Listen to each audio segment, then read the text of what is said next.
Hey everybody, welcome back to another episode of the podcast Strikes Back. My name is George and you're listening to our review of Underwater with the boy Benny. Hello.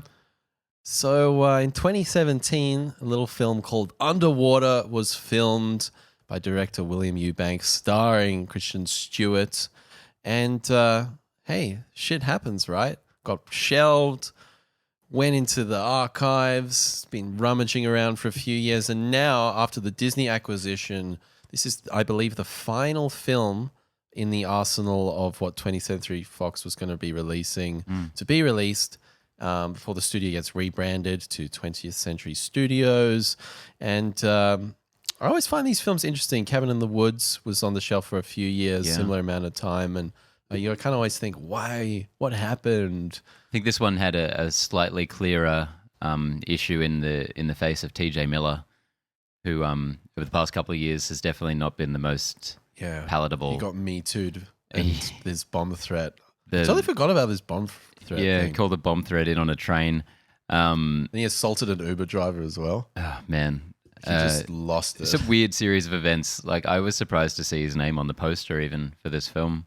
So high up the billing. But anyway, we saw Underwater last night. Thanks, Disney, for having us along. Let's kind of just talk about how we were feeling going in with the trailers, and then we can get into the non-spoiler part of the review. So I remember watching the trailer on the show a couple months ago, whenever, and like loving it, like being so keen to see this movie. It was unabashedly like almost a remake of Alien, it looked like, just set under the water. And I've just got no problem with that. I'm such a monster movie creature feature guy. Like, just give me the same thing with a slightly different coat of paint, and I'm there. And just on a very basic level, it looked very well made, and I was just all about it. And Kristen Stewart always picks cool projects, I think. Yeah, she's definitely gone down a really interesting road since Snow White and the Huntsman. Yeah. There's an asterisk next to what I just said, please. Yeah, I was pretty similar, man. That first trailer was so awesome, and the sort of Lovecraftian creatures in this at the bottom of the ocean just gave it a different kind of flavor. Definitely looked a lot like Alien and a number of other sci-fi films, but the underwater setting was kind of cool, and I've always enjoyed, the abyss, and I was a massive Thunderbirds guy when I was a kid. Yeah. They always had submarines and other cool, like, big structures in the water, and I've always just really been into that kind of thing. So I was really excited for this one. And before the movie, before we went in, we were talking about, like, you told me this was a 50% on Rotten Tomatoes. Right down the middle. And all the reviews I've been seeing have been very middling, like 50%, right down the middle. And I'm going to go ahead right off the bat and just say I love this movie. I'm right there with you. I'd seen a couple of reviews. I skimmed them. They were from two sources I trust very much, two reviewers I like a lot, and they were much more positive on it. And so my expectations were right where they were when I saw that first trailer. And watching the movie, it really bore out kind of exactly what I wanted from it. I really enjoyed this film. Because a lot of people have been saying, it doesn't have any character development, it doesn't have this, it doesn't have that. And they're focusing on what it doesn't have. When if you watch the film and kind of just let it happen, William Eubank, the director, you can see exactly what he's going for here. It's not a character piece. It's not The Irishman. It's not an exploration of a man's life or a person's life. It's about these people in this scenario and shit's going down. Yeah, and for what it's worth, I honestly think that's horseshit. I think this movie has at least as much character development as any other one of those films. I haven't watched Alien in maybe a little while, and I absolutely love that movie, but I don't think that's all that character-focused itself. People put it on that pedestal, and it's just not. It's great, and it was one of the first ones to come out of the gate doing what it was doing, but I think this does the same thing, at least. And, something like The Descent, it has just a bunch of kind of disposable characters, but then it's got one person you kind of focus on, and I think that movie absolutely does that. Yeah, I completely agree. And there's also a lot of stuff people talking about negatively, this film, comparing it to Alien a lot, Life that Ryan Reynolds and Jake Gyllenhaal won a few years ago, and I think they're very appropriate, very appropriate similarities or Yeah, comparisons. for all the praise I'm gonna put on this film, I will say it is probably one of the least original films I've ever watched. Very derivative. Like it steals bits and pieces from so many different sources, even like direct shots almost here and there. And I that doesn't bother me too much. Seems to work. Yeah. Seems to work. Now, I didn't know William Eubank did this before this film, and I haven't seen his film. I haven't seen any of his films before, but I was a big Blink-182 fan when I was a kid, and Angels and Airways released this film in 2011 called Love that he directed. I saw that. That was him. That was him. Holy crap. I was really wondering watching this movie. I'm like, who made this? I've never heard this name before. I watched that in a tiny independent cinema. I remember you did. Years ago, yeah. I remember you telling me about that was a head trip, man. And this dude like literally shot it in a backyard in his parents' place. Yeah. There's like World War I trench scenes, and he literally brought in sand at his parents' house. Like, pretty interesting guy, man. And I really want to watch his film The Signal after seeing this. Yeah, okay, that's really interesting to me. So he's from Angels and Airwaves? No, but he's done a lot of their videos, and he did that movie Love in collaboration with Angels and Airwaves. Right, of course, yeah. And Tom DeLonge is like this crazy UFO nut, and he's got this whole company, and I think he writes sci-fi novels and all this stuff, and I think William Eubanks somehow tied in there. Yeah, okay, cool. It's good. I meant to look up the director. That's cool. Yeah. So The Signal, it's something that he's filmed from 2014. That sounds really interesting. So let's definitely go check that out. Anyway, circling back to Underwater, what kind of stood out to you in this one? In terms of, like, we talked sort of overall, like, were there any specific things that really you were super positive on? Yeah, so I thought this was an incredibly handsome film. I was surprised at what I assumed was going to be like a seafloor budgeted film. Like, I can't imagine the movie that gets delayed for this long, and has no hype around it. It's such a niche film for someone to be even making at this point.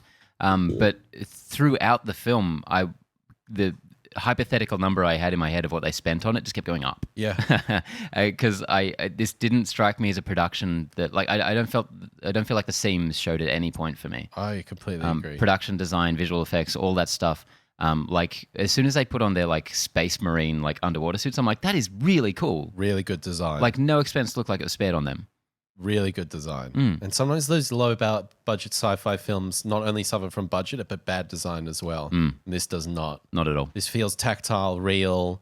The CG is really well done, and they work around it to make it work. The creature design of the Lovecraftian creatures are awesome. Totally love that stuff. Completely agree. And it's not just even like the polish. It's the cinematography, the presentation. It's really well put together. Yeah, it's like, wouldn't even call it polished necessarily. It's like they've clearly done such a perfect job of using what they had, the resources they had to make this movie at the exact level it needed to be. Like, I feel like they were at 100% capacity on everything they're doing, In so many like current, like many $100 million movies, you're like, oh, they pushed that a bit far. Yeah. Like, they stretched the budget on that bit, something like Endgame even. You're like, oh, I still see a floating head going on there. Totally. So yeah, I think this one kind of nailed it. What really grabbed me is just the first 2 minutes this thing jumps into the action. Totally. Like within like 5 minutes, it somehow manages to cram in everything this movie's going to be. Like, you've got Kristen Stewart already creating a character, I feel, already laying down seeds for what is, I think, a very compelling performance for the whole film.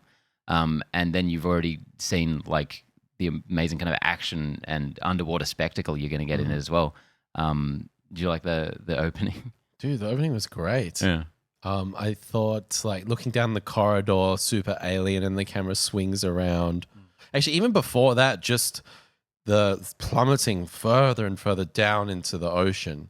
That was just, he really had a vision of trying to make you feel so isolated, and I think that was very, very well handled. But the whole opening sequence and it just felt really in camera and real, and I really appreciated that. And again, it was just so heavily riffing on Alien right from the beginning. And in a movie where that's working, it's just not a complaint for me at all. I was just like, I'm digging this from Yeah, the Kristen get-go. Stewart's definitely like not only, you know, she's the female lead, she's channeling Ripley, but even in the look, like, you know, Ripley, here's Diesel coming to visit Hello. us. He wants to get involved in the action. Sorry guys, my cat's just come to visit us, so he's going to do the rounds. Channeling Ripley in, you know, she's kind of got she's the female lead who's capable, and also like some of the sort of like the more you wouldn't, you know, she's got less clothes on. Let's put it that way. There's some definite visual references to other sci-fi films going on. Yeah, to Ripley in just the singlet and the underwear. Yeah. You know, there was definitely a lot of homage paid there. Yeah. And I really like Kristen Stewart in this. I thought she was fantastic. Yeah, she really was a cut above your kind of B-movie performance.